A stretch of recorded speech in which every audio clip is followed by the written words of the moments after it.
धाम्ना स्वेन सदा निरस्तकुहकं सत्यं परं धीमहि सृष्टिस्थित्यप्ययेहातिर्षितमो बन्धमोक्षाश्च यस्मात् तस्य श्रीब्रह्मरुद्रप्रभृतिः सुरनरद्वीषशत्रुरात्मकस्य विष्णोर्व्यस्ताः समस्ताः सकलगुणनिधिः सर्वदोषव्यपेतः पूर्णानन्दो अव्ययो यो गुरुरपि परमः ಚಿಂತೆಯೇ ತಮ್ಮ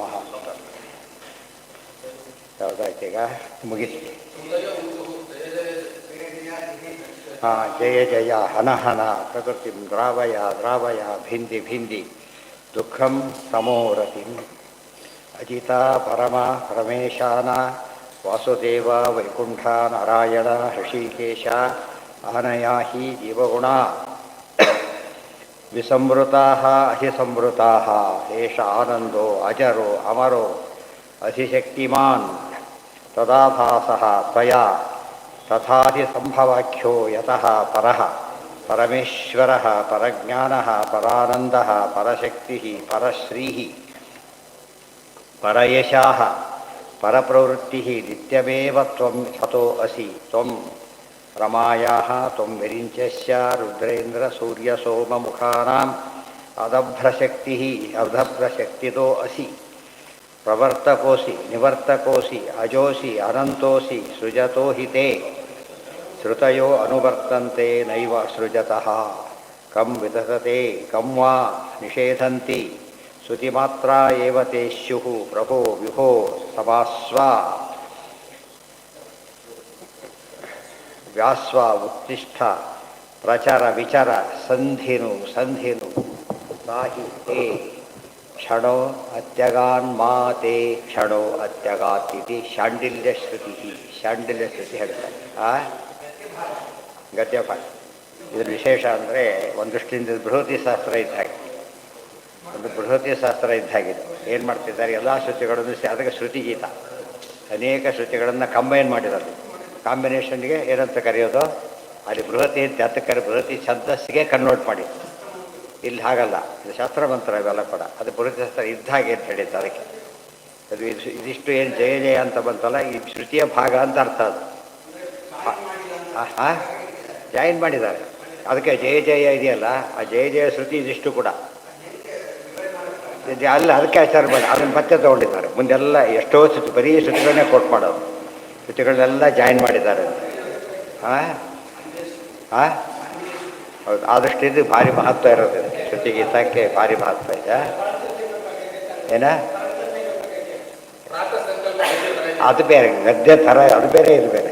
ಅದು ಗದ್ಯ, ಇದು ಬರೀ ದೇವ್ರ ಸ್ತೋತ್ರ ಅಷ್ಟೇ. ಇದು ಮುಂದೆ ನೋಡಿ, ಜಯ ಜಯ ಹನ ಹನ ಪ್ರಕೃತಿಂ ದ್ರಾವಯ ದ್ರಾವಯ ಭಿಂದಿ ಭಿಂದಿ ದುಃಖಂ ತಮೋರತಿಂ.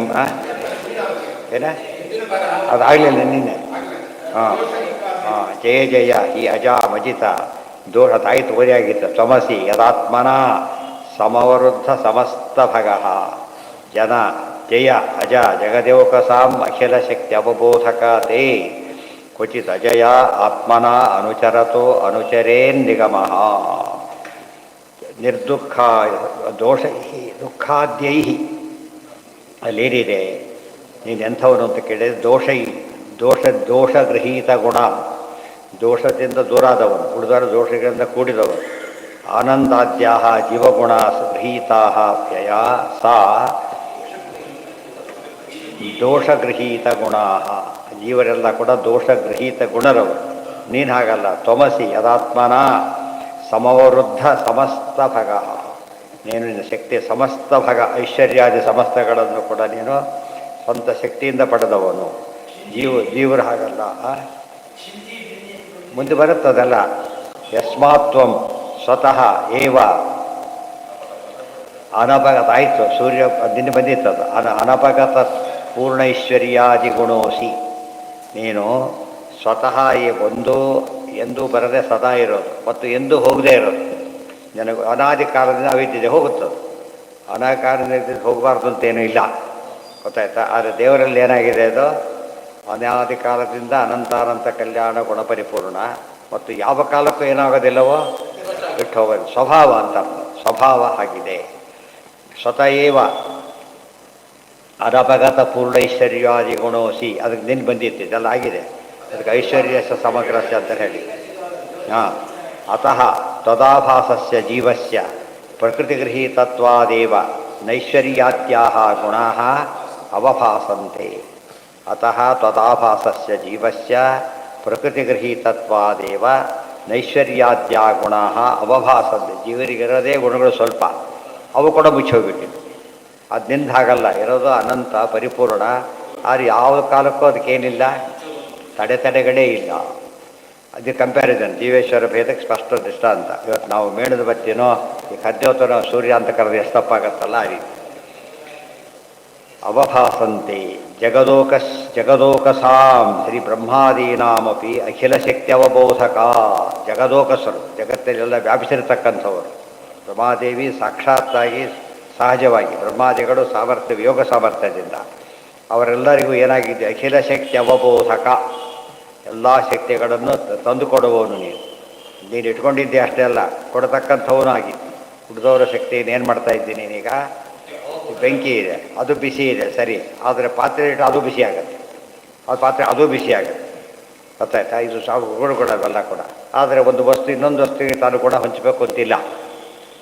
ಅದು ಬೆಂಕಿಯಲ್ಲಿ ತೋರಿಸ್ತಾರೆ ಪರಮಾತ್ಮ. ಬೆಂಕಿ ಹೇಗೆ ಹರಡ್ತಾ ಹೋಗುತ್ತೆ, ನೀರು ಹೇಗೆ ಹರಡ್ತಾ ಹೋಗುತ್ತೆ. ಬೆಂಕಿ ಎಲ್ಲ ಕಡೆಯೂ ಹರಡ್ಬೋದು, ನೀರು ಒನ್ ಡೈರೆಕ್ಷನಲ್ಲಿ ಹೋಗುತ್ತೆ.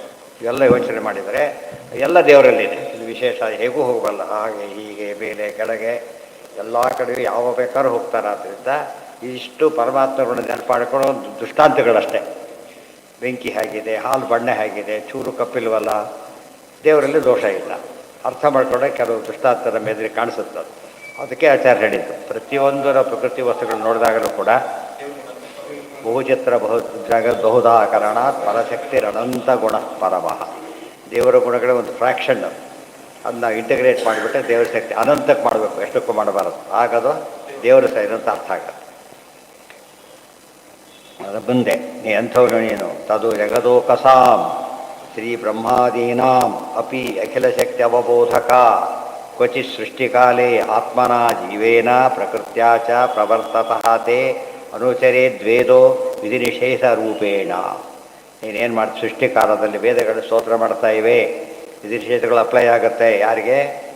ಉಳಿದವರಿಗೆ, ದೇವರಿಗೆಲ್ಲ. ಅದೆಲ್ಲ ಕೂಡ ಮುಕ್ತರಿಗೂ ಇಲ್ಲ, ದೇವರಿಗೂ ಇಲ್ಲ. ಅನ್ಯದ ಸ್ತುತಿ ಮಾತ್ರೋ ನತು ಜೀವಾನಾಂ ಪ್ರಯೋಜಕ. ಉಳಿದಂತೆ ವಿಧಿ ನಿಷೇಧ ವೇದ ಹೇಳೋದಕ್ಕೆ ಕೊಟ್ಟಿಲ್ಲ. ಯಾರಿಗೆ ಹೇಳಬೇಕು ವಿಧಿ ನಿಷೇಧ? ಯಾರೂ ಇಲ್ಲೇ ಇಲ್ಲ, ಎಲ್ಲ ಒಳಗಡೆ ಇದ್ದಾರೆ, ನಾಟ್ ಅಪ್ಲಿಕಬಲ್. ಮತ್ತು ಶ್ರುತಿಗಳು ಏನು ಹೇಳಬೇಕು ಅರ್ಥ? ಎಲ್ಲ ವಿಷ್ಣು ಪರಾರ್ಥನೆ. ವಿಧಿ ಹೇಳ್ತಕ್ಕಂಥಕ್ಕೂ ವಿಷ್ಣು ಪರಾರ್ಥ, ನಿಷೇಧಕ್ಕೂ ವಿಷ್ಣು ಪರಾರ್ಥನೆ, ಬೇರೆ ಇಲ್ಲೇ ಇಲ್ಲ.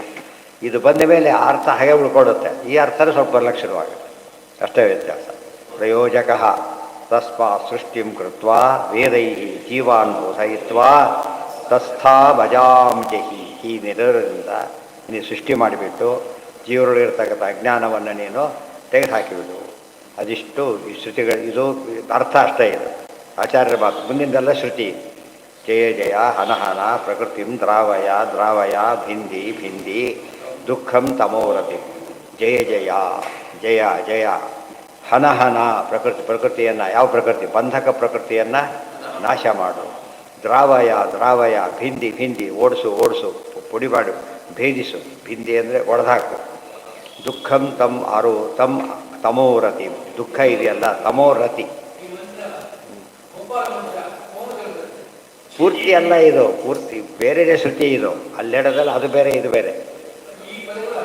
ಪದಗಳು ಬರುತ್ತೆ, ಇದೇ ಮಂತ್ರ ಅಲ್ಲ, ಇದೇ ಪದ ಇದೆ. ಅಜಿತ ಪರಮ, ನೀನು ಅಜಿತ, ಅದೇ ಜಯತ್ಯಜೋ ಖಂಡ ಗುಡೂರು ಮಂಡಲ ಅದಿದೆ. ಆಮೇಲೆ ಶ್ರೀಯತ್ ಕಟಾಕ್ಷ ಬಲವತಿ ಅಜಿತಂ ನಮಾಮಿ ಇದೆ. ಪರಮ ಈಶಾನ ರಮೇಶಾನ, ಪರಮ ರಮೇಶಾನ, ಪರಮ ರಮೇಶಾನ, ವಾಸುದೇವ ವೈಕುಂಠ ನಾರಾಯಣ ಋಷಿಕೇಶ. ಮತ್ತು ಋಷಿಕೇಶ ಅನಯಾಹಿ ಜೀವಗುಣಾಭಿ ಸಂವೃತ ಅಧಿಸಂವೃತ. ಯಾಕೆ ಪ್ರಕೃತಿಯನ್ನು ಓಡಿಸ್ಬೇಕು ಅಂದರೆ ಅದರಿಂದ ನಮ್ಮ ಗುಣಗಳೆಲ್ಲ ಮುಚ್ಚೋಗಿರೋದು. ಪ್ರಕೃತಿ ಅಡ್ಡವಾಗಿರೋದ್ರಿಂದ ಏನು ಮಾಡಬೇಕು ನೀನೀಗ? ಅದನ್ನು ತೆಗೆದುಬಿಡು.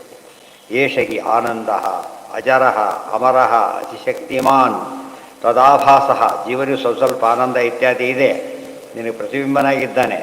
ತ್ವಯಾ ತಥಾದಿ ಸಂಭಾವ್ಯೋ ಯತಃ ಪರಃ ಪರಮೇಶ್ವರ ಪರಜ್ಞಾನ ಪರಾನಂದ ಪರಶಕ್ತಿ ಪರಶ್ರೀ ಪರಯಶಃ ಪರಪ್ರವೃತ್ತಿ ನಿತ್ಯಮೇವ ತ್ವಂ ಸ್ವತೋಸಿ ತ್ವಂ. ಮತ್ತೆ ಎಂಥವ್ರು ನೀನೀಗ? ನೀನು ಪರಮೇಶ್ವರ, ಪರಜ್ಞಾನ, ಪರ ಎಲ್ಲ ಶ್ರೇಷ್ಠ, ಪೂರ್ಣ ಅಂತ ಅರ್ಥ ಅದಕ್ಕೆ. ಪೂರ್ಣಜ್ಞಾನ, ಪೂರ್ಣಾನಂದ, ಪೂರ್ಣಶಕ್ತಿ, ಪೂರ್ಣ ಸಂಪತ್ತೊಂದವನು, ಪೂರ್ಣ ಕೀರ್ತಿವಂತನು, ಪರಪ್ರವೃತ್ತಿ. ಇದು ಬೇಕು. ಇನ್ನೂರಿಗೋಸ್ಕರ ಮಾಡ್ತೀನಿ ಅಪ್ರಯೋಜನವತ್ವ.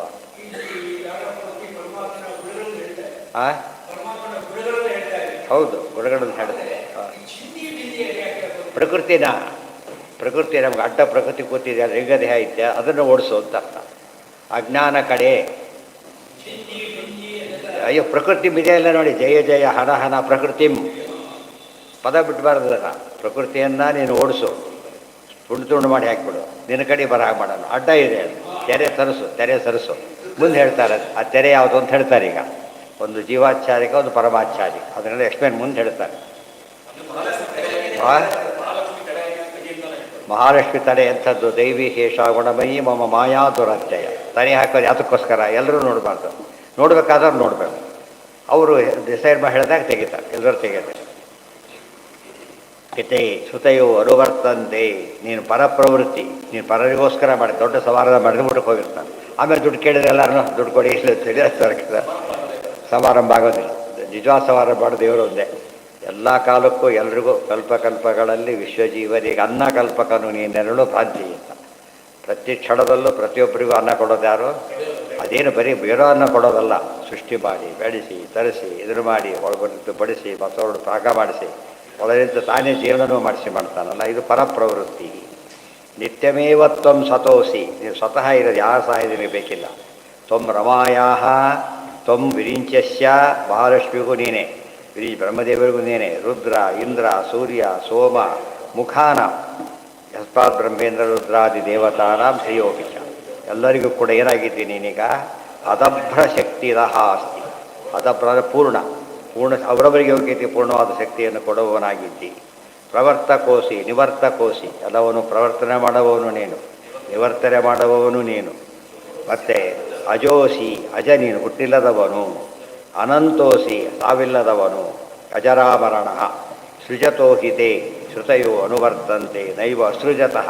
ಈ ಸೃಷ್ಟಿ ಮಾಡಿದ ತಕ್ಷಣ ಶ್ರುತಿಗಳೆಲ್ಲ ಸ್ತೋತ್ರ ಮುಂದುವರೆದು ಎಲ್ಲ ರೀತಿ ಸ್ತೋತ್ರ ಮಾಡುತ್ತೆ. ಮೊದಲನ್ನೂ ಮಾಡ್ತಾ ಇವೆ. ಈಗ ಉಳಿದ ರೀತಿಯಲ್ಲೂ ಫುಲ್ ಫ್ರೆಂಡ್ಸ್ಗಳಾಗಿ ಬರ್ತಾ ಹೋಗ್ತಾ ಇವೆ. ಸೃಷ್ಟಿ ಮಾಡದೆ ಹೋದರೆ ಇಲ್ಲ, ಸೃಷ್ಟಿ ಮಾಡಿದ ಮೇಲೆ ಮಾತ್ರ ಫಂಕ್ಷನ್ ಆಗೋ. ಸ್ಟಾರ್ಟ್ ಮಾಡಿದರೆ ಗಾಡಿ ಮುಂದೆ ಹೋಗೋದು, ಅದರ ಮುಂದೆ ಹೋಗೋದಿಲ್ಲ. ಆ ಶಕ್ತಿ ಡ್ರೈವರ್ ಕೈಯಲ್ಲಿದೆ. ಅದೇ ರೀತಿ ನಿಷೇಧಂತಿ. ಅದು ಯಾತಕ್ಕೆ ಅಂದರೆ ಯಾಕೆ ಮಾಡೋದಿಲ್ಲ? ಅದು ಕಮ್ ವಿಧದತೆ ಕಮ್ ವಾ ನಿಷೇಧಂತಿ. ಅಷ್ಟು ಆ ನಿಷೇಧ ಯಾರಿಗೆ ಮಾಡಬೇಕಾಗ? ಎಲ್ಲ ಹೊಟ್ಟೆಯಲ್ಲಿ ಕೂತಿದ್ದ, ಗೊತ್ತಾಯ್ತು. ಯಾರು ವಿಧಿ ಹೇಳಬೇಕು? ಯಾರೂ ಇಲ್ಲೇ ಇಲ್ಲ. ಸ್ತೋತ್ರ ಮಾತ್ರ ಮಾಡ್ತಾ ಇವೆ. ಇದೆಲ್ಲ ವೇದಗಳು ಕೇವಲ ಭಗವತ್ ಪ್ರತಿಪಾದ ಅಂತ ಹೇಳೋದು. ಮುಖ್ಯಾರ್ಥದಲ್ಲಿ ಪರಮ ಮುಖ್ಯ ವೃತ್ತಿಯೊಳಗೆ ಕೇವಲ ಭಗವದ್ಬೋಧಕ ಅಂತ ಹೇಳೋದಕ್ಕೆ ಕಾರಣ ಇದೆ. ಶ್ರುತಿಗಳು ಅನಾದಿ ಅಂತ ಹೇಳ್ತಾನೇ ಇವೆ, ವಸ್ತುಗಳೇ ಇಲ್ಲ. ಈಗ ಯಾರು ವಸ್ತು? ಪರಮಾತ್ಮ ಒಬ್ಬನೇ. ಒಂದು ಪದ ಆದಮೇಲೆ ಸಾರ್ಥಕ ಆಗ್ಬೇಕಾದ್ರೆ ಏನಿರಬೇಕಲ್ಲಿ? ಪ್ರತಿಪಾದ್ಯ ವಸ್ತು ಇರಬೇಕು. ಪ್ರತಿಪಾದ್ಯ ವಸ್ತು ಇಲ್ಲದೆ ಹೋದರೆ ಅದಕ್ಕೆ ಏನಂತ ಕರೀತಾರೆ? ಮೋಹ. ಈಗ 10 ಜನ ಕೂತು 10 ಜನ ಇಲ್ಲ, 100 ಜನ ಕೂತು 100 ಜನ ಇಲ್ಲ. ಇದ್ದಾರೆ, ಅವ ಸರಿ, ಅವ ಸತ್ಯ. ಇಲ್ಲದೆ ಹೋದರೆ ಸುಳ್ಳು. ವೇದಗಳು ಮುಖ್ಯಾರ್ಥ ಸುಳ್ಳಾಗಲಿಕ್ಕೆ ಸಾಧ್ಯ ಇಲ್ಲ. ಯಾಕೆ? ಅಪೌರುಷೇಯ, ಸುಳ್ಳು ಹೇಳೋದೇ ಇಲ್ಲ. ಮತ್ತು ಬೇರೆ ಪದಾರ್ಥಗಳಿಲ್ಲ. ಅವ ಇಂದ್ರ ಹೇಳಾಗಿಲ್ಲ. ಎಲ್ಲ ದೇವರ ಹೆಸರುಗಳೇ ಹೊರತು ಬೇರೆ ಅಲ್ಲ. ಇದೆಲ್ಲ ಕೇಳಿದಾಗ ಇಷ್ಟು ಸರ್ವ ವೇದ ಪ್ರತಿಪಾದ್ಯತ್ವ ಸದಾ ನಾರಾಯಣನಿಗೆ ಎಂಬ ವಿಷಯ ಕನ್ಫರ್ಮ್ ಆಗುತ್ತೆ. ಅದೇ ಅದಕ್ಕೆ ಅಧ್ಯಯನ ಮಾಡ್ತಾ ಹೋದಂತೆ ಏನಾಗುತ್ತದೋ, ಅಧ್ಯಯನ ಮಾಡ್ತಾ ಹೋದಂಥ ಜ್ಞಾನ ದೃಢವಾಗಿ ಶುರುವಾಗುತ್ತೆ. ಅದಕ್ಕೆ ಆವೃತ್ತಿ ಅಸಕಲ ಉಪದೇಶ. ಆವೃತ್ತಿ ಮಾಡ್ತಾನೆ ಹೋಗಬೇಕು, ಆಗ ಜ್ಞಾನ ಗಟ್ಟಿ ಆಗುತ್ತೆ. ಅದು ಬಹುನಾಂ ಜನ್ಮನಾಮಂತೆ. ಕೊನೆಗೆ ದೇವರ ದರ್ಶನ ಆಯಿತು ಅಂದರೆ ಅಲ್ಲಿ ಮುಕ್ತಿ. ತಕ್ಷಣ ಆಗೋದಿಲ್ಲ. ಯಾರು? ಏನ? ಹೌದು, ದೇವರೇನು ಮಾಡ್ತಾನೆ ಈಗ ಹೇಳುವ? ಹೌದು, ಪೂಜಕ. ಗೊತ್ತಾಯ್ತಾ? ಅವೆಲ್ಲ ವೇಸ್ಟ್ ಆಗುತ್ತೆ ವೇದಗಳೆಲ್ಲ. ಅವೆಲ್ಲ ಗತಿ ತೋರಿಸ್ಬೇಕು ಅದಕ್ಕೆ. ಗೊತ್ತಾಯ್ತಾ? ಆದ್ದರಿಂದ ರಮಾದೇವಿ ನಿತ್ಯ ಇದ್ದಾರೆ ಅವರು. ಅದಕ್ಕೆ ಸುತ್ತಿ ಉಳಿದವರು ಯಾರು ವೇದಾಭಿಮಾನಿಗಳೆಲ್ಲ ಮುಖ್ಯವಾಗಿ. ಉಳಿದವರೆಲ್ಲ ಅವಾಂತರ ವೇದಾಭಿಮಾನಿ. ಸೃಷ್ಟಿಕರ್ತ ಈ ಕಲ್ಪಕ್ಕೆ ಬ್ರಹ್ಮದೇವರು ಹೇಗೋ ಹಾಗೆ ಮುಂದೆ ವಾಯುದೇವರು ಬರ್ತಾರೆ, ಅವರು ಚೇಂಜ್ ಆಗ್ತಾರೆ. ಅವಾಂತರ ಅಭಿಮಾನಿಗಳು ಚೇಂಜ್ ಆಗ್ತಾನೆ, ಮುಖ್ಯಾಭಿಮಾನಿ ಚೇಂಜ್ ಆಗೋದಿಲ್ಲ. ಅನಾದಿ ನಿತ್ಯವಾದ ವೇದಕ್ಕೆ ಯಾರಾಗಬೇಕು? ಅದಾದಿತ್ಯ ವ್ಯಕ್ತಿನೇ ಆಗಬೇಕು. ಅದು ಪರಮಾತ್ಮ ಪ್ರತಿಪಾದ್ಯನೂ ಹೌದು, ಪ್ರತಿಪಾದಕನೂ ಹೌದು. ಮಹಾಲಕ್ಷ್ಮೀ ದೇವಿ ಕೆಲವುದರಿಂದ ಪ್ರತಿಪಾದ್ಯ, ಅದು ಕೆಲವುದರಿಂದ ಪ್ರತಿಪಾದಕಗಳು ಮಾತ್ರ. ಪುರುಷ ಸೂಕ್ತ ಕೇವಲ ಭಗವಂತ. ಇದೆಲ್ಲ ಅರ್ಥ ಮಾಡಿಕೊಂಡಷ್ಟು ಕೂಡ ದೇವರ ಮಹಿಮೆ, ಉಳಿದವರ ಲಿಮಿಟೇಷನ್ ಎಲ್ಲ ತಿಳಿಯುತ್ತೆ. ಆದ್ದರಿಂದ ನಹಿತೆ ಕ್ಷಣೋ ಅತ್ಯಗಾತ್ ಆತ್ಮಾತೆ ಕ್ಷಣೋ ಅತ್ಯಗಾತ್ ಇತಿ ಚಾಂಡಿಲ್ಯ ಶ್ರುತಿ ಸಂಧಿಷು ಮಾಹಿತೆ ಕ್ಷಣ ಅತ್ಯಗಾತ್. ಒಂದು ಕ್ಷಣ ಕೂಡ ಸುಮ್ಮನೆ ಇರೋದಿಲ್ಲ. ನೀನೇನು ಮಾಡ್ತೀಯ ಈಗ ನೋಡಿ, ಪ್ರಭೋ ವಿಭೋ ಸಮಾಸ್ವ. ವಿಷ್ಣು ಸಹಸ್ರನಾಮ ಪ್ರಭು ವಿಭು ಎರಡು ವಿಷ್ಣು ಸಹಸ್ರದಲ್ಲಿ ಬರುತ್ತೆ. ಸಮಾಸ್ವ ಆಮೇಲೆ ವ್ಯಾಸ್ವ ಉತ್ತಿಷ್ಠ ಬಾ. ಏನು ಸಮಾಸ್ವ ಸಂಕ್ಷೇಪವಾಗಿ ಕಾಣು, ಅಣುವಾಗಿ ಕಾಣು. ಆಮೇಲೆ ವ್ಯಾಸ್ವ ವ್ಯಾಪ್ತವಾಗಿ ಕಾಣು, ಸಮಾಸ ವ್ಯಾಸಯೋಗೇನ. ಆಮೇಲೆ ಉತ್ತಿಷ್ಠ ಪ್ರಚಾರ ವಿಚಾರ. ಸಂಧಿನು ಪ್ರಚಾರ ವಿಚಾರ ಎಂಬುದಕ್ಕೆ ಓಡಾಡು ಅಂತ ಒಂದರ್ಥ. ಭಕ್ಷಣ ಮಾಡು, ಭಕ್ಷಣ ಮಾಡಿಸು, ಆ ಅರ್ಥ. ಚರ ಭಕ್ಷಣೆ ಕೂಡ ಇದೆ, ಗತವೂ ಇದೆ, ಭಕ್ಷಣದಲ್ಲೂ ಇದೆ. ಸಂಧಿನು ಮಾಹಿ, ನನ್ನ ಜೊತೆ ಕೂಡಿಸ್ಕೋ. ನಹಿತೆ ಕ್ಷಣೋ ಅತ್ಯಗಾತ್ ಮಾತೆ ಕ್ಷಣೋ ಅತ್ಯಗಾತ್. ಒಂದು ಕ್ಷಣ ಕೂಡ ಬಿಡಬೇಡ ನಮ್ಮನ್ನು ಅಂತ ಸ್ತೋತ್ರ ಮಾಡ್ತಾರೆ. ದ್ವಾಸು ಪರ್ಣ ಸಯುಜ ಸಖಾಯ. ಅದನ್ನ ಒಂದು ಕ್ಷಣ ವ್ಯರ್ಥ ಆಗದಂತೆ ನೋಡ್ಕೋ ನಮ್ಮನ್ನು. ನಮ್ಮ ಒಂದು ಕ್ಷಣ ಕೂಡ ಏನಾಗಬಾರ್ದು, ವ್ಯರ್ಥ ಮಾಡಬಾರ್ದು. ಅದು ವ್ಯರ್ಥ ಮಾಡ್ಕೊಂಡು ನೀನು ಮಾಡಿಸ್ಬೇಕು ಅದನ್ನಷ್ಟೇ. ಅದೇ ಹೇಳಿದ್ದು ಸಾಹಾನಿಹಿ ತನ್ಮಹಚ್ಛಿದ್ರಂ ಸಾಚಾಂಧ ಜಡಮೂಕತ ಯನ್ಮುಹೂರ್ತಂ ಕ್ಷಣಂ ವಾಪಿ ವಾಸುದೇವೋ ನಶಿಂತೆ. ಒಂದು ಕ್ಷಣ ಕೂಡ ವ್ಯರ್ಥ. ಪರೀಕ್ಷೆಯಲ್ಲಿ ಸ್ವಲ್ಪ ಕೂತ ಅಂದರೆ ಅಲ್ಲಿ ನೋಡಿ ಏನು ಬರೋದು, ಏನು ಓದಿಲ್ಲ ಅಂತ ಕಾಣುತ್ತೆ. ನಾನು ಬರಿತಾನೆ ಇರ್ತಾನೆ ನಾನ್ ಸ್ಟಾಪ್ ಆಗಿ. ಎಷ್ಟು ಅದು ಕೊಟ್ಟು ಮೂರು ತಾಸಲ್ಲೇ ಅಡ್ಜಸ್ಟ್ ಮಾಡ್ಕೋಬೇಕೆ ಹೊರತು ಅದನ್ನು ಸ್ವಲ್ಪ ಅಂತ ಕೇಳಾಗಿಲ್ಲ. ಅದರಲ್ಲೇ ಎಲ್ಲ ಕೆಲಸ ಮಾಡ್ಕೋಬೇಕು. ಆಮೇಲೆ ಶಾಂಡಿಲ್ಯ ಶ್ರುತಿ ಲಯಸ್ಯ ತ್ವಷ್ಟಮೋ ಭಾಗ ಸೃಷ್ಟಿಕಾಲ ಉದಾಹೃತ ತತ್ರೈವ ವೇದ ಸಂಚಾರೋ ಹಿ ಅನ್ಯದಾ ಶ್ರುತಿಮಾತ್ರಕ ಇತಿ ನಾರದಿ.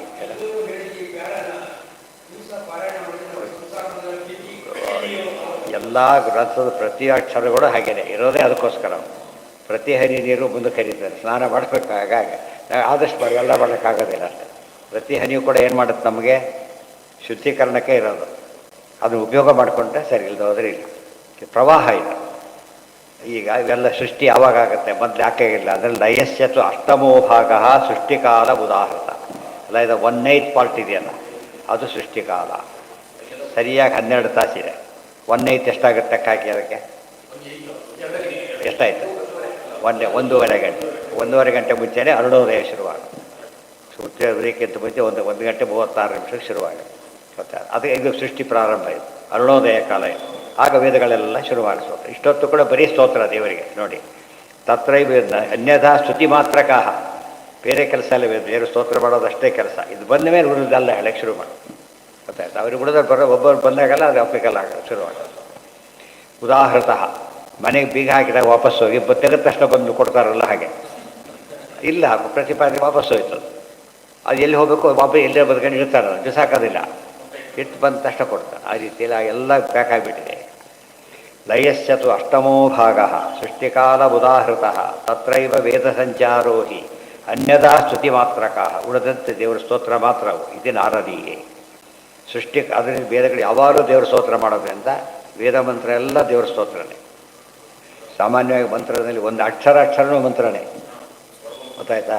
ಅಕ್ಷರನೂ ಮಂತ್ರ. ಅದಕ್ಕೆ ವೇದ ಮಂತ್ರಗಳಿಗೆಲ್ಲ ಒಂದೊಂದು ಹೇಳಿದ್ರು ಮಂತ್ರ ಆಗೋದ್ರಿಂದ ಮಂತ್ರ ಅಂತ ಕರೆಯೋದು, ಶ್ಲೋಕ ಅಂತ ಕರೆಯೋದಿಲ್ಲ. ಕರಿಬಾರ್ದು ಅಲ್ಲ. ಮಂತ್ರ ಅಂದರೆ ಅದಕ್ಕೆ ಅರ್ಥ ಇದೆ. ಅಷ್ಟನ್ನೇ ಜಪ ಮಾಡ್ಬೋದು ಆ ಮಂತ್ರ. ಅಷ್ಟೇ ಋಷಿ ಎಲ್ಲ ಕೊಟ್ಟಿರ್ತಾರೆ, ಋಷಿ ಛಂದಸ್ಸೆಲ್ಲ. ತಂತ್ರಸಾಲ ಹೇಳಿದಾಗ ಅದಕ್ಕೆಲ್ಲ ಏನು ಮಾಡ್ಕೋಬೇಕು, ಛಂದಸ್ ತೊಡ್ಕೊಂಡ್ಬಿಟ್ಟು ಅದಕ್ಕೆಲ್ಲ ಅಂಗನ್ಯಾಸ ಕರನ್ಯಾಸ ಮಾಡಿಕೊಂಡು ಧ್ಯಾನ ಶ್ಲೋಕ ಸಂಬಂಧಪಟ್ಟ ರೂಪಕ್ಕೆ ಧ್ಯಾನ ಶ್ಲೋಕ ಹೇಳಿ ಜಪ ಮಾಡಿ ಪ್ರತಿಯೊಂದು ಮಂತ್ರನೂ ಏನವು ವೇದ ಎಲ್ಲ ಮಂತ್ರ ಜಪ ಮಾಡ್ಬೋದು. ಅಷ್ಟೆಲ್ಲ ಮಾಡೋಕ್ಕಾಗೋದಿಲ್ಲ ಅಂತ ಏನು ಮಾಡಿದರು, ಗಾಯತ್ರಿ ಇಟ್ಟು ಕುಡಿದು ಎಷ್ಟು ಬೇಕಾದ್ರೂ ಮಾಡೋದು. ಗಾಯತ್ರಿ ಕಂಪಲ್ಸರಿ ಒಂದು ಮಾಡಬೇಕು ಅಂತ ಹೇಳಿ. ಪಠಿತಾನಿ ದ್ವಿಜಾತಿಭಿ, ಪ್ರತಿಯೊಂದು ಮಂತ್ರನೇ. ರಮ್ ಮಂತ್ರ, ರಮ್ ಅಂದರೂ ಮಂತ್ರ, ರಾಮ್ ಅಂದರೂ ಮಂತ್ರ. ಎಕ್ಸ್ಪೈರ್ ಮಾಡಿ ರಾಮ್ ರಾಮಾಯ ನಮಃ ಈ ರೀತಿ ಶುರುವಾಗಿದೆ.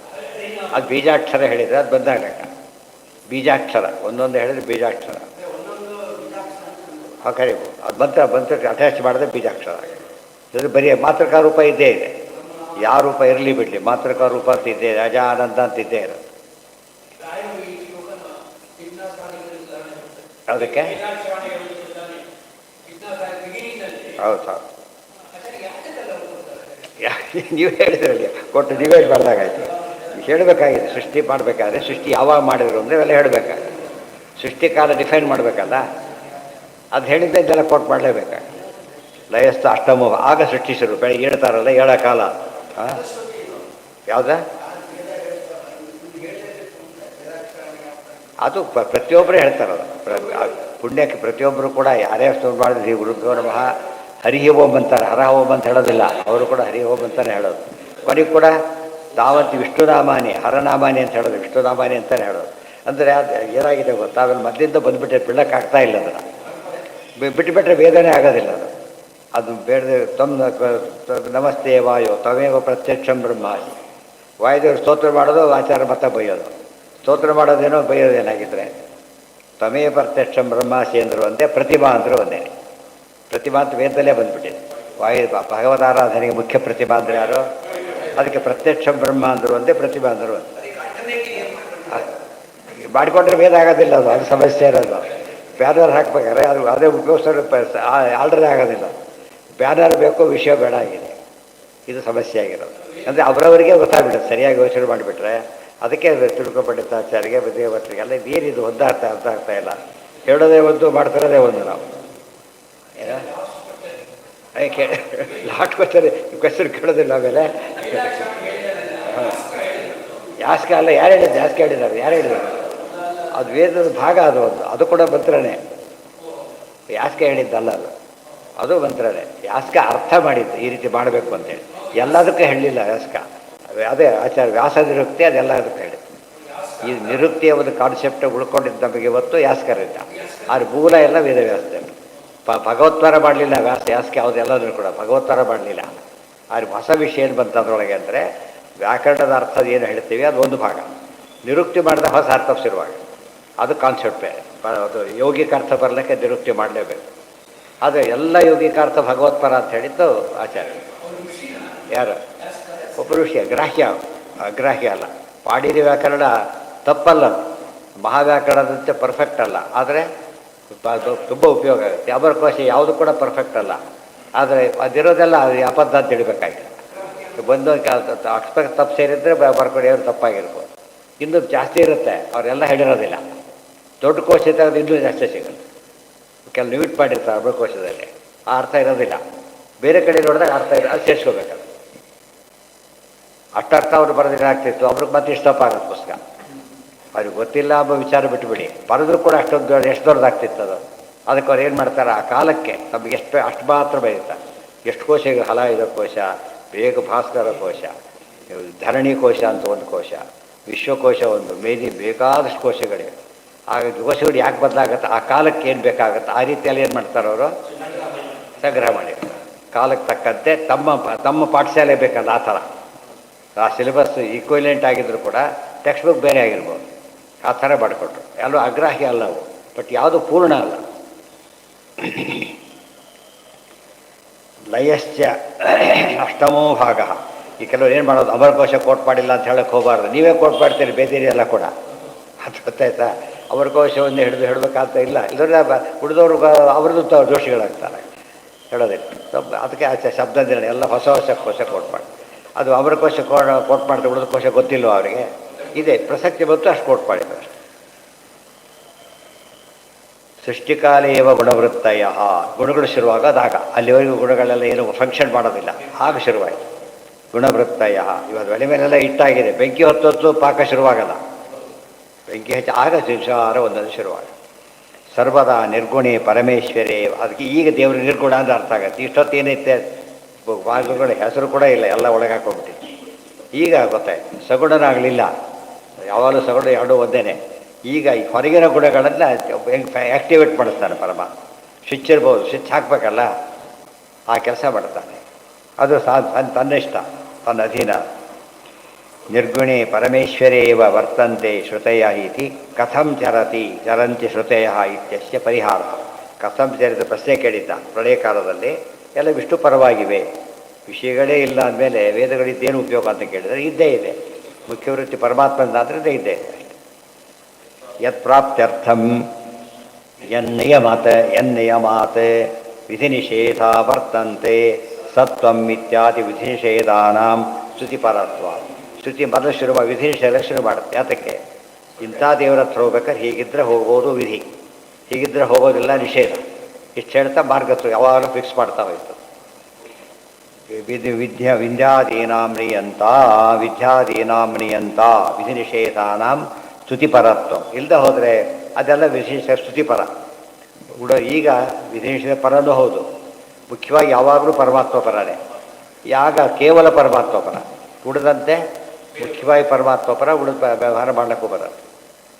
ಇತ್ಯಾದಿ ವಿಧಿ ನಿಷೇಧಾನಾಂ ಸ್ತುತಿಪರತ್ವಂ. ಮಧ್ಯಾಹ್ನ ರಾತ್ರಿ ಹೋಗಿ ಎಲ್ಲ ಆಫೀಸ್ಗಳು ಬೋರ್ಡ್ ಇರುತ್ತೆ ಅಷ್ಟೇ, ಡೈಲಿಲ್ಲ.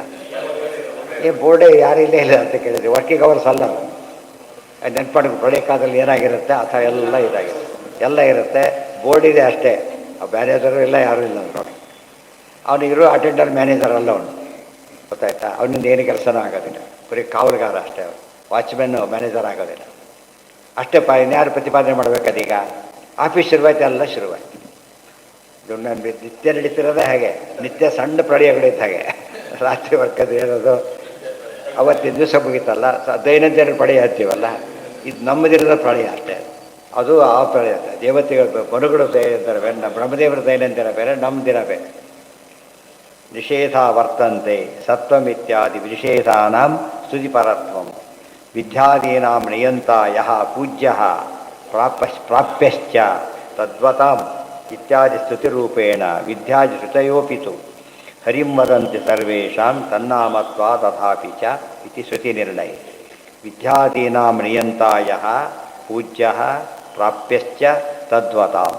ವಿದ್ಯಾದಿ ವಿಧಿ ಆದಿ ನಿಷೇಧ, ಅವುಗಳ ನಿಯಮನ. ಅದಕ್ಕೆ ಈ ಬಂತು ಇದು ಅರ್ಥ. ಯಾವುದಕ್ಕೆ? ನಿಯಂತ ನಿಯಮೋ ಯಮಃ, ಆ ವಿಶ್ವಸಹಸ್ರನಾಮದ ಪದ ಸೇರಿಸ್ಬೇಕಲ್ಲ. ವಿದ್ಯಾದೀನಾಂ ನಿಯಂತ ಯಃ ಪೂಜ್ಯ ಪ್ರಾಪ್ಯಶ್ಚ ತದ್ವತಾಂ. ಪೂಜ್ಯನಾಗಿದ್ದಾನೆ, ತದ್ವತಾಂ. ಯಾರು ವಿಧಿಗಳನ್ನು ಅನುಸರಣೆ ಮಾಡ್ತಾರೆ, ವಿಧಿಗಳನ್ನು ಬಿಡ್ತಾರೆ, ಅವರಿಂದ ಪ್ರಾಪ್ಯನಾಗ್ತಾನೆ. ಇತ್ಯಾದಿ ಸ್ತುತಿ ರೂಪೇಣ ವಿದ್ಯಾದಿ ಶ್ರುತಯೋಪಿತು. ಹೀಗೆ ಅದೆಲ್ಲ ಸ್ತೋತ್ರನೇ. ಆ ಕಾಲಕ್ಕೆ ವಿಧಿ ಆಗುತ್ತೆ, ಆ ಕಾಲ ಬರೀ ಸ್ತೋತ್ರ ಆಗುತ್ತೆ. ಹರಿಂ ವದಂತಿ ಸರ್ವೇಷಾಂ ತನ್ನಾಮತ್ವಾ ತಥಾಪಿ ಚ ಇತಿ ಶ್ರುತಿ ನಿರ್ಣಯ. ಶ್ರುತಿ ನಿರ್ಣಯ ಅಂತ ಗ್ರಂಥದಲ್ಲಿ ಹೇಳ್ತಾ ಇದ್ದಾರೆ. ಹರಿಂ ವದಂತಿ ಇವೆಲ್ಲ ಋಗ್ಭಾಷ್ಯಕ್ಕೆ ಬರೋ ವಿಚಾರಗಳು ಇವೆಲ್ಲ, ಗೊತ್ತಾಯ್ತಾ? ಋಗ್ಭಾಷ್ಯ ಸೇರಿಸ್ಕೊಂಡ್ಬಿಟ್ರೆ ಸರಿ ಹೋಗೋದು. ಆಚಾರ ಒಂದೇ ಕಡೆ ಬರೆಯೋದಿಲ್ಲ, ಆದ್ದರಿಂದ ಇಲ್ಲಿ ಸೇರಿಸ್ಕೋಬೇಕಲ್ಲ. ಪೃಥಕ್ ಶ್ರುತಿತ್ವಾತ್ಮ ಪೂರ್ವಾಪರ ಸಂಬಂಧ. ನೋಡಿ, ಎಲ್ಲ ಶ್ರುತಿಗಳು ಕೂಡ ಏನು ಗೊತ್ತಾ, ಜಾಯಿನ್ ಮಾಡ್ತಿರೋದು ಆಚಾರ್ಯರಿಗೆ ಗೊತ್ತಾ. ಅದರಿಂದ ಏನಿಲ್ಲ, ಪೂರ್ವಾಪರ ಸಂಬಂಧ ಕಾಣಿಸೋದಿಲ್ಲ ನೋಡಿದರೆ. ಆ ಶ್ರುತಿ ಪೂರ್ತಿ ಜಾಯಿನ್ ಮಾಡ್ಕೊಂಡು ಕ್ಲಿಯರಾಗಿ ಗೊತ್ತಾಗ್ತದೆ. ಸಮ್ಯಕ್ ಶ್ರುತಿತ್ವ ನ ಪೂರ್ವಾಪರ ಸಂಬಂಧ. ಪೃಥಕ್ ಶ್ರುತಿಗಳಾದ್ದರಿಂದ ಅವೆಲ್ಲ ಕೂಡ ಪೂರ್ವಾಪರ ಸಂಬಂಧ ಹುಡುಕಬಾರ್ದು. ಈ ಸಂಬಂಧ ಅಷ್ಟು ಹುಡುಕಬೇಕು. ಆ ಶ್ರುತಿ ಸಿಕ್ಕಾಗ ಪೂರ್ಣ ಸಂಬಂಧ ಸಿಗುತ್ತಾ. ಉಪಲಕ್ಷಣತ್ವಾತ್ ಅಂತತ್ವಾತ್ ಶ್ರುತೀನ್ ಉಪಲಕ್ಷಣತ್ವಾತ್ ಅನಂತತ್ವಾತ್ ಶ್ರುತೀನಾಂ ಸರ್ವಶ್ರುತ್ಯರ್ಥೋಪಭೃಮಿತತ್ವಾಚ್ಚ ಏತೇಷಾಂ ಶ್ಲೋಕಾನಾಂ ನ ಸರ್ವಶ್ರುತೀನಾಂ ಪೃಥಗುಕ್ತಿ. ಇದ್ರ ಬಗ್ಗೆ ನೋಟದು. ಏನು ನೋಟ್ ಅಂದರೆ ಉಪಲಕ್ಷಣತ್ವಾತ್. ಈ ಶ್ಲೋಕ ತಿಳ್ಕೊಂಡು ಮುಂದೆ ಎಲ್ಲ ಶ್ಲೋಕನೂ ಹೀಗೆ ತಿಳ್ಕೋಬೇಕು. ಏನಂತ? ಅದು ಮೊದಲನೇದಾಗಿ ಅನಂತತ್ವ ಶ್ರುತೀನಾಂ ಸರ್ವಶ್ರುತ್ಯರ್ಥೋಪಭೃಮಿತತ್ವಾಚ್ಚ ಏತೇಷಾಂ ಲೋಕಾನಾಂ. ಈ ಶ್ಲೋಕಗಳೆಲ್ಲ ಏನಿವು ಶ್ರುತಿಗೀತ ಎಲ್ಲ ಶ್ರುತಿಗಳ ಒಟ್ಟು ತಾತ್ಪರ್ಯ. ಅದು ಎಲ್ಲ ಜಾಯಿನ್ ಮಾಡ್ತಾ ಹೋಗ್ತಾನೆ. ಹೇಗೆ ಜಾಯಿನ್ ಮಾಡಿದ್ದಾರೆ ಅಂದರೆ, ಓದ್ಕೊಂಡ್ರೆ ಇದು ಒಂದು ಶ್ಲೋಕಕ್ಕೆ ಅರ್ಥ ಆಗಬೇಕು, ನಮಗೆ ಪೂರ್ತಿ ಬಿಡಿಸೋ ಅದಿಷ್ಟು ಅರ್ಥ ಆಗಬೇಕು. ಆ ರೀತಿ ಜಾಯಿನ್ ಮಾಡ್ತಾರೆ ಆಚಾರ್ಯ. ರೀತಿ ಶ್ಲೋಕಡೆ ತಾವು ಶ್ಲೋಕ ಜಾಯಿನ್ ಮಾಡೋದು, ಅನುವ್ಯಾಖ್ಯಾನ ತಾತ್ಪರ್ಯದಲ್ಲೆಲ್ಲ ಭಾಗವತ ಶ್ಲೋಕ ಎಲ್ಲ ಕ್ಲಬ್ ಮಾಡ್ತಾ ಹೋಗ್ತಾರೆ. ಅದು ಇದ್ಯಾರೂ ಮಾಡಿಲ್ಲ, ಆ ವೇದವ್ಯಾಸದೇವರು ಇವರು ಇಬ್ಬರೇ ಮಾಡಿಲ್ಲ. ಸರ್ವಶ್ರುತೀನಾಂ ಪೃಥಗುಕ್ತಿ ಸರ್ವಶ್ರುತ್ಯರ್ಥ ಸಂಪನ್ನಾನ್ ಶ್ಲೋಕಾನ್ ಸತ್ಯವತಿ ಸುತಃ. ನೋಡಿ, ಸತ್ಯವತಿ ಸುತ ಯಾರು? ವೇದವ್ಯಾಸರು. ಸರ್ವಶ್ರುತಿ ಅರ್ಥ ಸಂಪನ್ನಾನ್, ಪ್ರತಿ ಅರ್ಥದಲ್ಲೂ ಕೂಡ ಜಾಯಿನ್ ಆಗಬೇಕು. ಇದು ಯಾರೂ ಮಾಡೋಕ್ಕೆ ಬರೋದಿಲ್ಲ. ಯಾರು ಮಾಡ್ಬೇಕು? ಅದನ್ನು ಅರ್ಥ ಕೆಡದಂತೆ ಜೋಡಿಸ್ಬೇಕು. ಏನೂ ಜೋಡಿಸ್ಬೇಡಿ, ಎಲ್ಲ ಕೆಟ್ಟ ಹಾಳಾಗೋಗ್ಬಿಡುತ್ತೆ. ಹೇಗೆ ಜೋಡಿಸ್ಬೇಕಾದ್ರೆ ಕರೆಕ್ಟಾಗಿ ಅಸೆಂಬಲ್ ಮಾಡಬೇಕು. ತೊಗೊಂಡಿದ್ದು ಒಂದೊಂದು ಭಾಗ ಅಸೆಂಬಲ್ ಮಾಡೋದಿದೆಯಲ್ಲ, ಭಾರಿ ದೊಡ್ಡ. ಈ ಸಾರು ಮನೆ ಅಡುಗೆನೇ ಮಾಡ್ತಾರೆ ಅಂತ ತಿಳ್ಕೊಬೇಡ. ಇಷ್ಟೊಂದು ಖಾರ ಪುಡಿ ಎಲ್ಲ ಹಾಕಿಬಿಟ್ರೆ ಗೊತ್ತಾಯ್ತಾ? ಎಷ್ಟು ಅವತ್ತು ಎಷ್ಟು ಬೇಕೋ ಅಷ್ಟೇ ಹಾಕೋದು. ಎಷ್ಟು ಇರೋದು ಗೊತ್ತಾ ಏನು ಅದೆಲ್ಲ ಯಾರಿಗೆ ಅಡುಗೆವರಿಗೆ ಗೊತ್ತು, ಬರೆಯೋ ಗೊತ್ತಿಲ್ಲ. ಉಳಿದವ್ರಿಗೆ ತಿನ್ನೋದು ಗೊತ್ತಿದ್ದರೆ ಮಾಡೋಕ್ಕೆ ಗೊತ್ತಿರಬೇಕಾಗಿಲ್ಲ. ವೇದವ್ಯಾಸ ಏನು ಮಾಡ್ತಾರೆ? ಒಂದೆರಡು ಮಾಡೋದಕ್ಕೆ ಬರೋದಿಲ್ಲ, ಅನಂತ ವೇದ ಹಾಗೆ ಮಾಡಬೇಕು ಅವರು. ಯಾರಿಗೆ ಸಾಧ್ಯ? ಒಂದು ಅನಂತ ವೇದ ಗೊತ್ತಿರಬೇಕು ಫಸ್ಟು, ಅವರ ಅರ್ಥ ಗೊತ್ತಿರಬೇಕು, ಜಾಯಿನ್ ಮಾಡಬೇಕು. ಅದಕ್ಕೆ ಬೇರೆ ಯಾರಿಗೂ ಸಾಧ್ಯ ಇಲ್ಲ, ಅವರೇ ಅವತಾರ ಮಾಡಿ. ಅವತೀರ್ಣೋ ಮಹಾಯೋಗಿ ಸತ್ಯವತ್ಯಾಂ ಪರಾಶರ ಸತ್ವಸಿತ್ಯರ್ಥ ಸಂಪನ್ನಾನ್ ಶ್ಲೋಕಾನ್ ಸತ್ಯವತೀ ಸುತಃ ಏಕೈಕ ಶಾಖಾ ಸ್ತುತ್ಯರ್ಥಾನ್ ಜಗೌ ಸರ್ವೋಪಲಕ್ಷಣಾನ್. ಎಲ್ಲ ವಾಕ್ಯ ತೊಗೊಂಡು ಎಲ್ಲ ಜಾಯಿನ್ ಆಗಿಬಿಡೋದು ಕರೆಕ್ಟಾಗಿ. ಆ ಡಬ್ಬೆ ಇಟ್ಟಿದ್ದಾರೆ, ದೊಡ್ಡ ದೊಡ್ಡ ಡಬ್ಬಗಳೇ ಒಂದು ವಿಷಯ ತೊಗೊಂಡು ಪದಾರ್ಥ ಕ್ರಿಯೇಟ್ ಮಾಡೋದು. ಅದು ಸ್ವಲ್ಪ ಸಾರಿಗೆ ಬೇರೆ ಇಟ್ಟಾಗ ಸ್ವಲ್ಪ ಪುಡಿ ಚೇಂಜ್ ಮಾಡೋದು, ಅದನ್ನೇ ಸ್ವಲ್ಪ ಚೇಂಜ್ ಮಾಡಿ ಪಾಕ ಸ್ವಲ್ಪ ಹೆಚ್ಚು ಕಡಿಮೆ ಆಗಿಬಿಟ್ರೆ ಬೇರೆ ಬರುತ್ತೆ. ಅದು ದೊಡ್ಡ ಆಟ, ಸ್ವಲ್ಪ ಅದೇನು ಹೆಚ್ಚತ್ತಿರಲ್ಲ ಅದು. ಆ ಟೈಮಿಗೆ ಕರೆಕ್ಟಾಗಿ ತೆಗಿಬೇಕಲ್ಲ, ಇಲ್ದರ ಕಲ್ಲು ಆಗುತ್ತೆ. ಆಗೋದು ಹ್ಯಾಮರ್ ತೊಗೊಂಡು ಹಿಡಿಬೇಕು. ಮೊದಲಾಗಿಬಿಟ್ರೆ ಎಲ್ಲ ಕೂಡೋದೇ ಇಲ್ಲ, ಅಂಟೋದೇ ಇಲ್ಲ. ಆ ಕರೆಕ್ಟ್ ಅದು ಅದಕ್ಕೆ ಪಾಕ ಅನ್ನೋ ಹೆಸರಿದೆಯಲ್ಲ, ಪಾಕಶಾಸ್ತ್ರ ಅಂದರೆ ಅರ್ಥನೇ ಅದು. ಪಾಕ ಅಂದರೆ ಏನು? ಪ್ರತಿಯೊಂದು ಕರೆಕ್ಟಾಗಿ ಹಾಕಬೇಕು, ಅದು ಪಾಕ. ಇದು ಪಾಕ ಆಗೋದಿಲ್ಲ. ಕರೆಕ್ಟಾಗಿ ಪ್ರತಿಯೊಂದಕ್ಕೆ ಏನೇ ಮಾಡಲಿಕ್ಕೆ ಕೂಡ, ಹಾಲು ಕಾಯಿಸೋದು ಕೂಡ ಅಷ್ಟೇ. ಹೆಪ್ಪಾಕ ಕಾಯಿಸೋ ರೀತಿಯೇ ಬೇರೆ. ಹೆಪ್ಪಾಕ್ಬೇಕಾದ್ರೆ ಇಷ್ಟು ಕಾದರೆ ಅದನ್ನ ಕೆನೆ ಕಟ್ಟಿಂದ ಹಾಕಿದರೆ ಆಗ ಬೆಣ್ಣೆ ಬರುತ್ತೆ.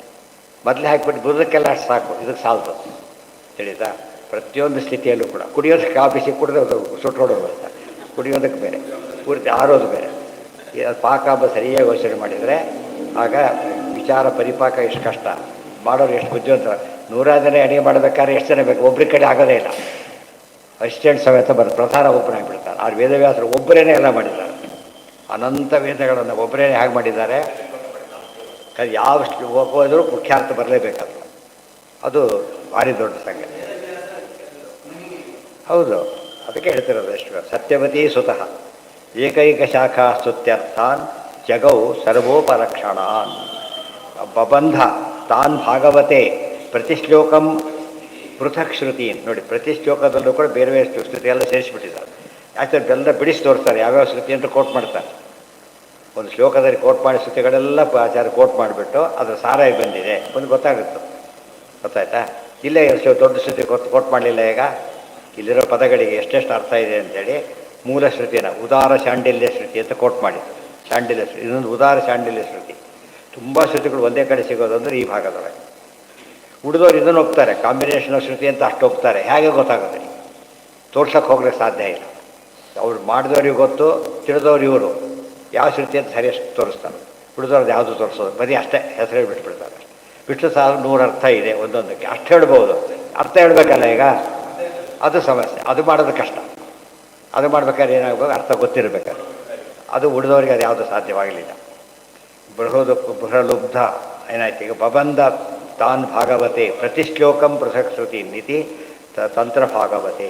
ಇಷ್ಟು ಹೇಳಿದರೂ ಕೂಡ ಅದು ತಾವು ಹೇಳಿದ್ದು ಆಗಬಾರ್ದು. ವೇದವ್ಯಾಸರೇ ಹೇಳಿದ್ದಾರೆ ಅಂತ ಹೇಳೋದಕ್ಕೆ ಶ್ರುತಿ ನಿರ್ಣಯ, ತಂತ್ರ ಭಾಗವತ ಎಲ್ಲ ಕೋಟ್ ಮಾಡ್ತಾ ಹೋಗ್ತಾರೆ. ನಾರದೀಯ ಪುರಾಣ ಮೊದಲಿಗೆ ಅವಿಷ್ಟು. ಈ ಒಂದೊಂದನ್ನು ನಾವು ಜಗತ್ತು ಪ್ರಚಾರ ಮಾಡಿದ್ರು ಕೂಡ ಆಚಾರ ದೊಡ್ಡವರು ಅಂತ ಎಲ್ಲರೂ ಕೈ ಬೀಬೇಕು ಅಂತ ಪ್ರಸಾರ ಇಲ್ಲೇ ಇಲ್ಲ. ಅದರಿಂದಾಗಿ ಬಟ್ ನಾವು ಓದೋ ಅಭ್ಯಾಸನೇ ಇಲ್ಲ. ಭಾಗವತ ಅಂತಾರೆ ಓದೋದಿಲ್ಲ, ಮೊದಲೇ ಸಮಸ್ಯೆ. ಹೀಗೆಲ್ಲ ಆಗಿ ನಿಂತೋಗ್ಬಿಟ್ಟಿದೆ. ಆಚಾರ್ಯ ಮಹಿಮೆ ಹೊರಗೆ ಬರ್ತಾನೆ ಇಲ್ಲ. ಇನ್ನು ಮಧ್ವಿಜಯನ ಹೇಳೋದಿಲ್ಲ, ಆದ್ದರಿಂದ ಅದೂ ಇಲ್ಲ. ಅವ್ರ ಚರಿತ್ರೆಯೂ ಪ್ರಚಾರಕ್ಕೆ ಬರಲಿಲ್ಲ. ಮಧ್ವಿಜಯ ಪ್ರವಚನ ಅಭ್ಯಾಸ ಎಲ್ಲ ನೋಡಿದ್ದೀರ? ಪ್ರವಚನ ಮಧ್ವಿಜಯ ಪಾರಾಯಣ, ಮಧ್ವನಕರ್ ಪಾರಾಯಣ ಮಾಡಿ ಮುಗಿದ. ಅದಲ್ಲ, ಅರ್ಥ ಹೇಳಿ ಮನನ ಮಾಡೋದಕ್ಕಲ್ಲ. ಆಗೋದು ಮಧ್ವರಾಜ ಮಹಿಮೆ ಎಷ್ಟು ಅಂತ ಗೊತ್ತಾಗುತ್ತೆ. ಅವ್ರ ಗ್ರಂಥ ಓದಿ ಹೊರಬರೋದು ಮಹಿಮೆ ಏನಂತ ಕೃತಿ ಆಕೃತಿ ಎರಡೂ ನಮ್ಮಲ್ಲಿ ನಿಂತು ಹೋಗಿದ್ದಕ್ಕೆ ಏನಾಯಿತು ಅಂದರೆ, ಮುಖ್ಯ ವಿಷಯ ಬಿಟ್ಟು ಹೋಗಿದ್ದರಿಂದ ಏನಾಯ್ತು? ಬೇರೆ ವಿಷಯ ಕಡೆ ಗಮನ ಹೋಯಿತು. ಯಾವುದ್ರ ಬಗ್ಗೆ ಜಗಳ ಯಾತಕ್ಕೆ ಶುರುವಾಯಿತು ಅಂದರೆ ಮುಖ್ಯ ವಿಷಯ ನಿಂತೋಯ್ತಲ್ಲ. ಹಾಗಾಗಬಾರ್ದು. ಇದರಲ್ಲಿದ್ದಾಗ ಓದೋನು ಬರೆಯೋ ರೀತಿಯೇ ಬೇರೆ. ಆ ಕಡೆ ನೋಡೋದೇ ಇಲ್ಲ. ಅವ್ರು ಓದೋರು ಏನು ಮಾಡ್ತಾನೆ? ತಲೆ ಎತ್ತದಾಗ ಬರೀತಿರ್ತಾರೆ. ಓದ್ದೆ ಈ ಕಡೆಗೆ ಹೋಗ ಅಲ್ಲಿ ನೋಡಿ ಇಲ್ಲಿ ನೋಡಿ ಮಾಡ್ತಿರ್ತಾರೆ. ಅದಕ್ಕೆ ಅಂದರೆ ಅವ್ರಿಗೆ ಮುಖ್ಯ ವಿಷಯ ಗೊತ್ತೇ ಇಲ್ಲ. ಏನು ಬರಲ್ಲ, ಟೈಮ್ ನೋಡ್ತಾರೆ ಅಷ್ಟೇ. ಅರ್ಧ ಗಂಟೆ ಯಾವಾಗ ಆದಿತ್ತಪ್ಪ ಅಂತ ಕಾಯ್ತಿರ್ತಾರೆ. ಸತ್ತು ಪೀಡೆ ಹೋಗ್ತಿತ್ತು. ಹಾಗಾಗಬಾರ್ದು. ಅದು ಮುಖ್ಯ. ಅದಕ್ಕೆ ಹಿಂದಿನವರಿಗೆ ಬೇರೆ ಗಮನ, ಕೃತಿಯಾಗದಲ್ಲಿ ಯಾರಿಗೂ ಬೇರೆ ಕಡೆ ಗಮನ ಇಲ್ಲ. ಕೃತಂ ಕೃತಂ ಕೃತಂ ಒಂದೇ ಗುರಿ ಅವರಿಗೆ. ಆದ್ದರಿಂದ ಎಲ್ಲರೂ ಶಾಂತವಾಗಿರ್ತಾರೆ. ಇದು ಡೈವರ್ಟೆಡ್ ಎಲ್ಲ ಕೊಡೋಣ. ಕೆಲಸ ಬರದೆ ಹೋದಾಗಲೂ ಹಾಗಾಗುತ್ತೆ. ಸೀರಿಯಸ್ ಮಾಡ್ತಿರ್ತಾನೆ ಬರೋನು. ದೃಷ್ಟಾಂತ ಕೊಡ್ತಾರೆ. ಬಡಗಿ ರಾಜ ಬಂದ, ಒಬ್ಬ 24 ಅದೊಂದು ಸೇರ್ಕೊಂಡಿದ್ದಾರೆ. ರಾಜ ಬಂದ, ಬಂದಿದ್ದು ಏನೂ ಗೊತ್ತಿಲ್ಲ ಆತನಿಗೆ. ಯಾಕೆ ಮಾಡ್ತಾ ಕೂತಿದ್ದವನು, ಯಾವುದೋ ಶರ ಫಿನಿಷ್ ಮಾಡ್ತಾ ಇದ್ದಾನೆ. ಯಾವ ಕಡೆ ಗಮನ ಇಲ್ಲ. ರಾಜ ಬಂದರೂ ಗಮನ ಇಲ್ಲ ಅವನಿಗೆ. ಯಾಕೆ? ಒಂದು ಗುರಿ ಇದ್ದಾಗ ಅದರ ಏಕಾಗ್ರತೆ ಬಂದರೆ ಹೇಗಿರ್ತಾನೆ ಬಂದು ಸಾಕ್ಷಿ ಕೊಟ್ಟು.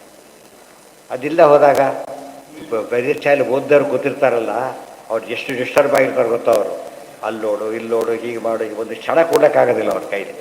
ಯಾವಾಗ ಅರ್ಧ ಗಂಟೆ ಮೇಲೆ ಹೊಡೀತು ಅಲ್ಲಿಗೂ ಬುದ್ಧಿ ಎತ್ತೋಗಾಗಿಲ್ಲ ಅವನು ಅಲ್ಲಿವರೆಗೂ. ಆದ ತಕ್ಷಣ ಖುಷಿಯಿಂದ ಕೊಟ್ಟು ಹೋಗ್ಬಿಡ್ತಾರೆ. ಅದು ಬರಿಯ ಖುಷಿಗಿಂತ ಹೊರಗೆ ಹೋಗೋ ಖುಷಿನೇ ಜಾಸ್ತಿ ಇದೆ. ಅದೆಲ್ಲ ಅದಕ್ಕೆ ಓರಿಯೆಂಟೆಡ್ ಪಾಠ ಪ್ರವಚನ ಯಾವಾಗಲೂ ಇರ್ತಿದ್ದು ಏನಾಗುತ್ತೆ ಗೊತ್ತಾ, ಡಿಸ್ಟರ್ಬೆನ್ಸ್ ಬರೋದೇ ಇಲ್ಲ. 4 ದಿವಸ ಇಲ್ಲ ಅಂದರೆ ಆಗಲೇ ತಪ್ಪೋಗ್ಬಿಡೋದು. ಬೃಹದೋಲ್ಪ ಈ ಹುಡುಗರನ್ನೇ ವರ್ಕಿಂಗ್ ಡೇಸಲ್ಲಿ ಹಿಡಿಯೋದು ಸುಲಭ, ರಜೆ ಇದ್ದ ಭಾರಿ ಕಷ್ಟದ ಕೆಲಸ. ನೂರಾರು ತಂಟೆಗಳು ಏನೋ ಹೊಸ ಪ್ರಾಬ್ಲಮ್ಗಳು. ಅವ್ರಿಗೆ ರಜೆ ಆದ್ರೆ ರಜೆ ಹೋಯ್ತು ಅಂತ ಅರ್ಥ ಆಗಾಗ್ಬಿಡೋದು. ಅದು ಎಂಗೇಜ್ ಆಗ್ತಾರಲ್ಲ ಅವರು, ಅವಾಗ ಏನಾಗುತ್ತೆ, ಬೇರೆ ಕಡೆ ಯಾವುದಕ್ಕೂ ಡಿಸ್ಟರ್ಬೆನ್ಸ್ ಬರೋದಿಲ್ಲ. ಬೃಹದುರ್ಬೃಹಮೇತದ ಅಶೇಷತೆಯ ಮುಂದಿನ ನಾಳೆ ಒಂದೊಂದು ಶ್ಲೋಕ ಆದರೂ ಕಷ್ಟ ಬೇಕಾದಷ್ಟೇವೆ, ಚೆನ್ನಾಗಿ ಓದ್ಕೋಬೇಕಲ್ಲ. ಒಂದು ಸರ್ತಿ 2 ಸರ್ತಿ ಅರ್ಥ ಆಗಲ್ಲ, ಮತ್ತೆ ರಿಪೀಟೆಡ್ಲಿ ಓದಬೇಕು.